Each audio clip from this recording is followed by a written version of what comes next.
What's up, everybody?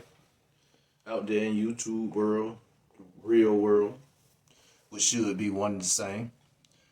This your boy Bless the Best, coming at you again with a little short video for the night. You know what I mean? Got some pretty good reactions and some pretty good feedbacks the last time I did a video like this.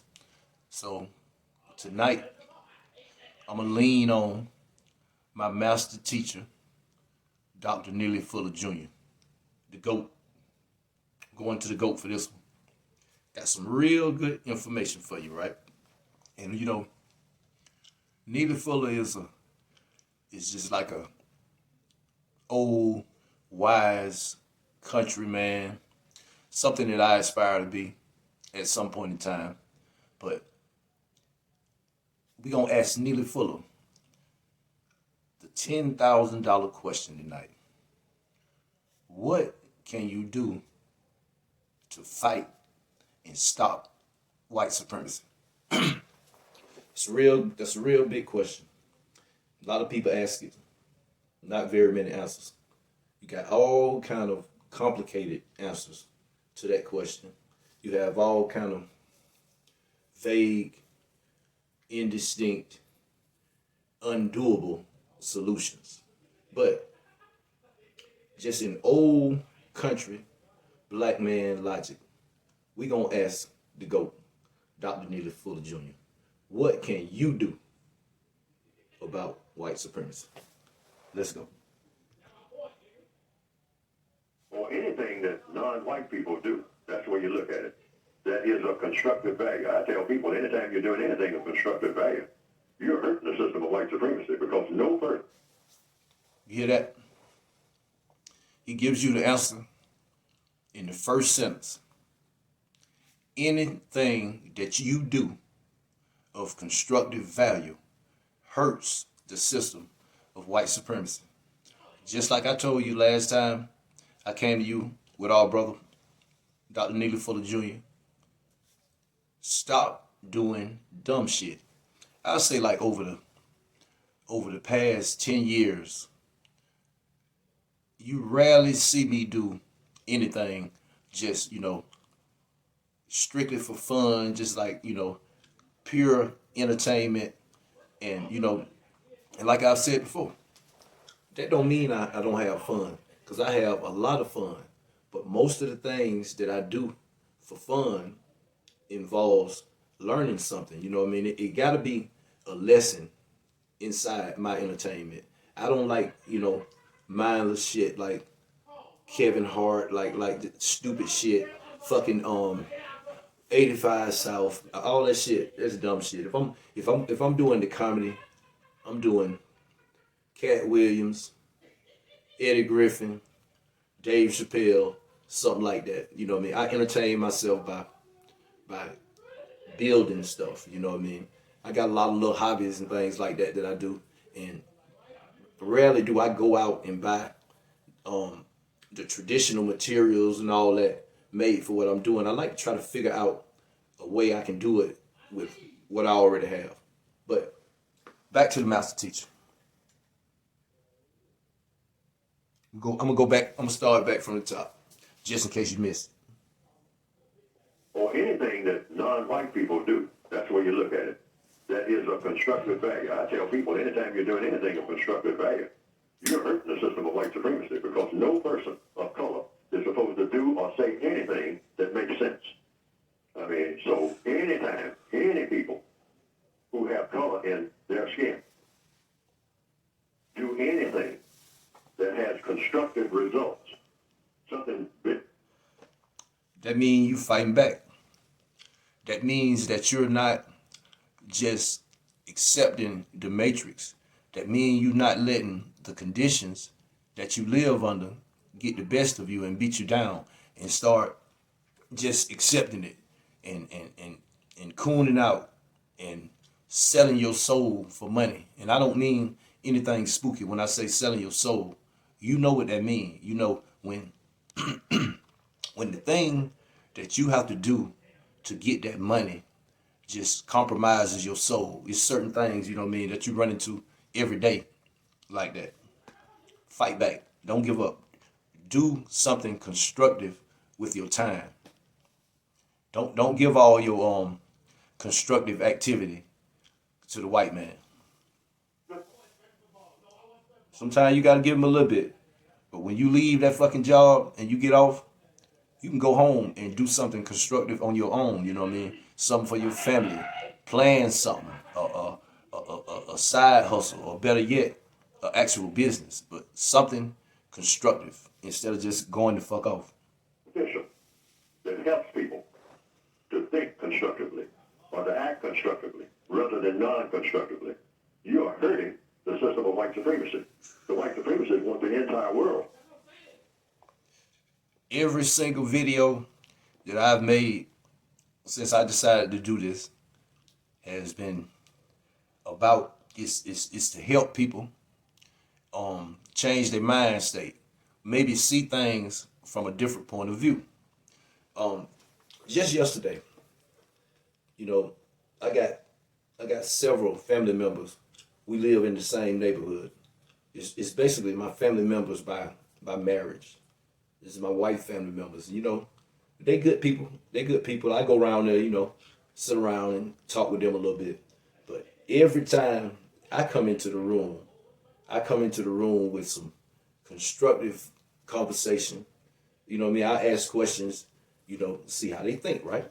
So yesterday, I went over there and, you know, R. Kelly was the thing, you know what I mean? They was talking about R. Kelly got convicted. And I came in, I was like, yeah, you know, that's good.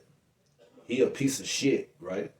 But I'm not letting white supremacy off the hook by not looking at the bigger picture as R. Kelly being a proxy for the black man. You know what I mean? And it was like, well, why you call him a scumbag? I was like, man, ever since that tape came out with him and that fucking little girl, you know, I was through with R. Kelly. I didn't give a fuck what happened to them after that. And I was like, furthermore, in my opinion, just my opinion, I feel like R. Kelly is responsible for making R&B music the cesspool it is today by making R&B music with like rap style raunchy lyrics instead of the traditional R&B music being about, you know, love and relationships. You know what I mean? R. Kelly feeling on your booty and all that kind of shit, you know what I mean, that he made popular led to eating the booty like groceries and all of these fucking just over the top sexualized R&B songs. You know, you always got the rap, and you know, rap has been that way for a long time, but regular R&B stuck around for a while. But when R. Kelly made it acceptable to say anything, you know, to sing anything in a song lyric, it started going downhill.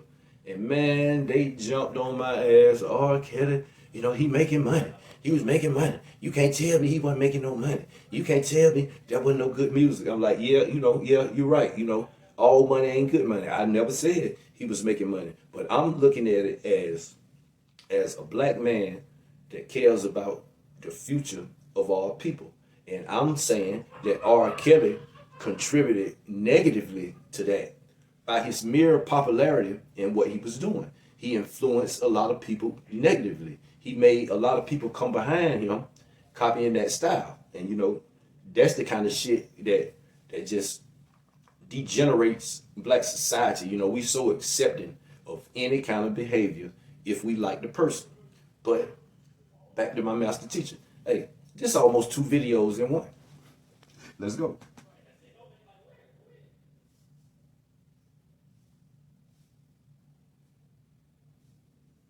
Of people of color to always do stupid things. And many people of color, black people in the Northwestern Hemisphere, under the system of white supremacy, we are taught to worship anything that's stupid. Just go and find something stupid to do. And do as much of it as we possibly can do. And walk around bragging about it. All right? That's how we have been taught. We're systematically taught to do that. And all you gotta do, open up your Facebook page and just scroll and read post after post from your friends, other black people. Most black people have mostly black people on their timelines. And you will see people openly bragging about dysfunction as if it's something good. I mean, just let this sink in for a minute.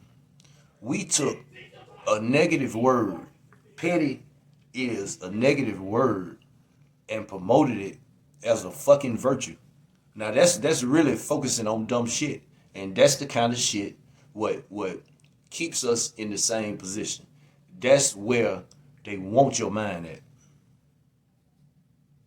In a school, I mean, the young male or female who is black in an all-black school is kind of ridiculed. I have heard, because I have certainly witnessed it, and not as much as in the old days when I was coming up, people were more constructive than I understand that they are now. Yes. That in a lot of the schools, you can't learn anything of constructive value because the person who is trying to learn something and do something of constructive value is ridiculed. See, And by the other, the class clown is more popular, has more friends, and more influence than the valedictorian. Boy, they really did a number on us. You know what I'm saying? The people on different social media platforms that try to speak out, speak logical, get people to see shit for what it is, they get ridiculed as the crazy guy or the guy that's always talking that black shit or bless the damn best. the students who want to do something that doesn't make sense at all. Now, they didn't get that naturally. That's something that's been taught to them indirectly by the white supremacists. And to answer to the person who asked that question about the rise of people who are of people of color, who are trying to do something more and more of constructive value, learn how. That would be me. And you too, hopefully. To build a locomotive, learn how to plant better crops, learn how to go into the ground and come up with an irrigation system where they can have clean water and whatnot. I learned how to plant and harvest crops with YouTube in my hands. Trying to do something constructive, people. Let's go. The white supremacists don't want that. They want control of all of that. Anything of constructive value, they want control of it. All, tin, gold, anything that might be used constructively. They want to keep control of that. They don't want non-white people anywhere. That's to right. have control of anything that makes sense. But anything that's a bunch of garbage, anything that fills a person's mind with garbage, if that person is black, the white supremacists are all for that. See? That's why they would elevate a R. Kelly, a fucking Kevin Gates. Oh my God, I just think he is the fucking worst. Kevin Gates. I mean, nothing but just open the top of a black person's head and just pour garbage in. Just non-stop garbage. And then put the I got two and have phones. them around doing garbage stuff all of their entire existence until the white supremacists come around and beat them over the head and make them do something for the system of white supremacy that makes sense. Now, they won't help a black person do something that's going to help the system of white supremacy. That's right. But the minute you do that, or not doing that rather, if you're black on this planet, Just take the recording industry, for instance. You try to put out conscious music. They ain't trying to sell that. You come with some garbage, that's what they trying to sell. And they made a conscious decision to do that. Like I said in the early video, somewhere around 1988, 1989, they just really took off. And like the gangster rap era combined with the crack era was like a nuclear bomb to our minds. I lived through it, watched it happen. the minute that the white supremacists turn you loose from doing something constructive for them, then they want you to go off and do something that's non-constructive for yourself. And we just see that in little things like, as far back as you can remember. like I alluded to earlier in this program. You can come on a job, and on that job you're doing something constructive that the white supremacists want you to do. You're building things, you're repairing things. And that's why we can't say we don't know how to do shit, because we get these jobs and go in there and be all stars, and we get off and we going straight the fuck off. Our minds don't automatically go on the job to learn the business side and turn it to your advantage. Me included. Me included. Like, it's almost like I took a big break from consciousness. Like, coming in my late teen years, I was pretty much on the right track.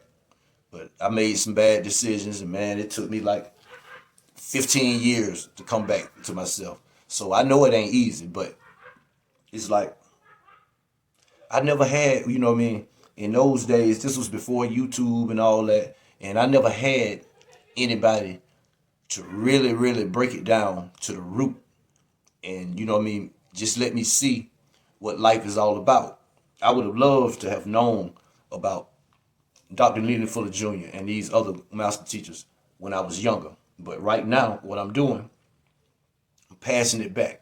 I'm passing it back through these YouTube videos, through my Facebook page, through people that I come in contact every day, through my kids, through my wife. So that's where I'm at. I'm trying to make up for them lost years, but you can't get them back. But this right here gonna be there forever, and somebody gonna get something out of it. You're cleaning things. And the white supremacists want that. It makes them comfortable. And it makes you comfortable, all right, if you're a person of color.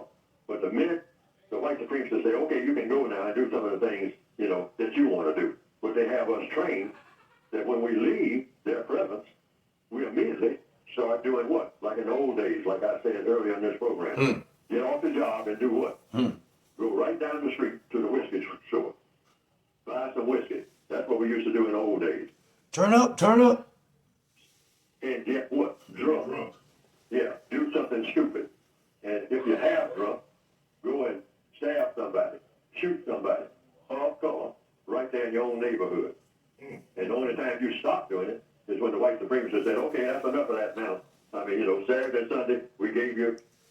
Police pull up, niggas hauling ass in every direction. Time to do all that stupid stuff. Now, this is Monday, you come back and start doing something constructive for me. Yes, not for you, but for me. But when you're off on your own, make sure that whatever you do, when you're around your cousins and your so-called friends and your neighborhood, I mean, you go out and do your gang banging there and all like that. Do a whole bunch of stupid stuff wherever you are. Yes, sir. But when you come over on this side of town, where I am, that's the only time in your entire existence that you do something that makes sense.